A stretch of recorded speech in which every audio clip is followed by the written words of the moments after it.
Who is Isaac Newton? Scientist. Modern scientist. The first modern scientist. The first modern scientist who got hit by an apple. The first modern scientist who got hit by an apple and discovered gravity and his three laws of motion, and created calculus to describe it, and was hated by countless students. Okay, but that's the Newton in the grade school textbook. But fewer people knows that he is actually also called the last magician. Do you know about his passion for alchemy and his deep devotion to God? Historian also speculates over his sexual orientation. After all, the great mind may not be the man you knew. Isaac Newton was born a farmer's son, but he never got to know his dad. The old Isaac was dead 3 months before Newton's birth, and his mother ran away with his stepdad, leaving little Isaac with his grandmother for 9 years. The rejection of his mother shaped Newton's character tremendously. Psychologists argued that this was the origin of his paranoid and even autistic symptoms. Not really, it's hard to argue that he was actually autistic. He absolutely preferred academics than farming. When he was in Lincolnshire with his mother at the age of 12, much to Isaac's pleasure, his stepfather also died. His mother dragged him out of school to make him a successful farmer. He failed miserably, possibly intentionally. Perhaps sensing the young man's innate intellectual abilities, his uncle, a graduate of Trinity College, persuaded Newton's mother to have him enter the University of Cambridge. Newton enrolled in a program similar to a work-study in 1661, and subsequently waited on tables and took care of wealthier students' rooms. When Newton arrived at Cambridge, the scientific revolution of the 17th century was already in full force. The heliocentric view of the universe, theorized by astronomers Nicolaus Copernicus and Johannes Kepler, and later refined by Galileo, was well known in most European academic circles. Philosopher René Descartes had begun to formulate a new concept of nature as an intricate, impersonal and inert machine. Yet, like most universities in Europe, Cambridge was steeped in Aristotelian philosophy and a view of nature resting on a geocentric view of the universe, dealing with nature in qualitative rather than quantitative terms. The first 3 years at Cambridge, he was bored by the standard curriculum but was fascinated with the more advanced science. But more importantly, it's through these 4 years did he made enough money for his future education and met his mentor Isaac Barrow, who supported him in many ways in Newton's journey later on. In 1665, the Great Plague forced Newton to leave the university to the countryside.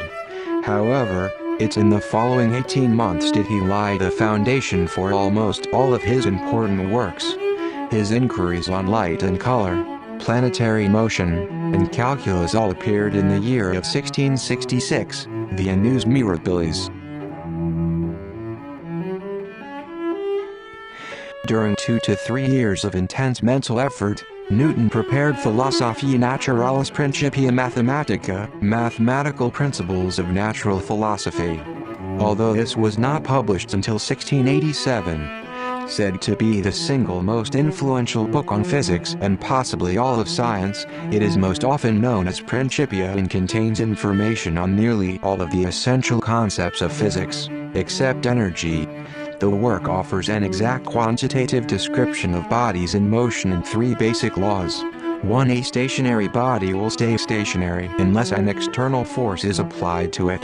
2. Force is equal to mass times acceleration, and a change in motion is proportional to the force applied. And 3. For every action, there is an equal and opposite reaction. These 3 laws helps explain not only elliptical planetary orbits but nearly every other motion in the universe, how the planets are kept in orbit by the pull of the sun's gravity, how the moon revolves around Earth and the moons of Jupiter revolve around it, and how comets revolve in elliptical orbits around the sun. The laws also allowed Newton to calculate the mass of each planet, calculate the flattening of the Earth at the poles and the bulge at the equator, and how the gravitational pull of the sun and moon create the Earth's tides. In Newton's account, gravity kept the universe balanced, made it work, and brought heaven and earth together in one great equation. in mathematics too. Early brilliance appeared in Newton's student notes. He may have learnt geometry at school, though he always spoke of himself as self-taught. Certainly he advanced through studying the writings of his compatriots William Otterd and John Wallis, and of Descartes and the Dutch school. Newton made contributions to all branches of mathematics then studied, but is especially famous for his solutions to the contemporary problems in analytical geometry of drawing tangents to curves, differentiation, and defining areas bounded by curves, integration. Not only did Newton discover that these problems were inverse to each other, but he discovered general methods of resolving problems of curvature, embraced in his method of flux ions and inverse method of flux ions, respectively equivalent to Leibniz's later differential and integral calculus. Newton used the term flux ion, from Latin meaning flow, because he imagined a quantity flowing from one magnitude to another. Flux ions were expressed algebraically, as Leibniz's differentials were, but Newton made extensive use also, especially in the Principia, of analogous geometrical arguments. Late in life, Newton expressed regret for the algebraic style of recent mathematical progress, preferring the geometrical method of the classical Greeks, which he regarded as clear and more rigorous. Newton's work on pure mathematics was virtually hidden from all but his correspondents until 1704. When he published, with Optics, a tract on the quadrature of curves, integration, and another on the classification of the cubic curves. His Cambridge lectures, delivered from about 1673 to 1683, were published in 1707.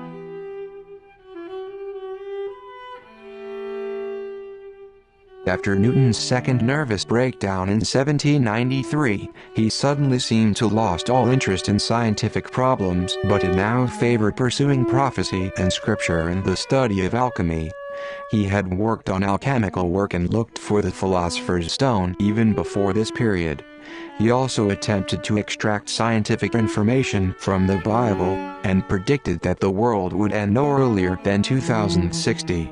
In predicting this he said, "This I mention not to assert when the time of the end shall be, but to put a stop to the rash conjectures of fanciful men who are frequently predicting the time of the end, and by doing so bring the sacred prophecies into discredit as often as their predictions fail."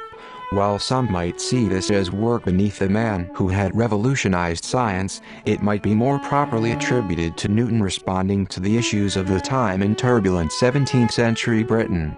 Many intellectuals were grappling with the meaning of many different subjects, not least of which were religion, politics and the very purpose of life. Modern science was still so new that no one knew for sure how it measured up against older philosophies.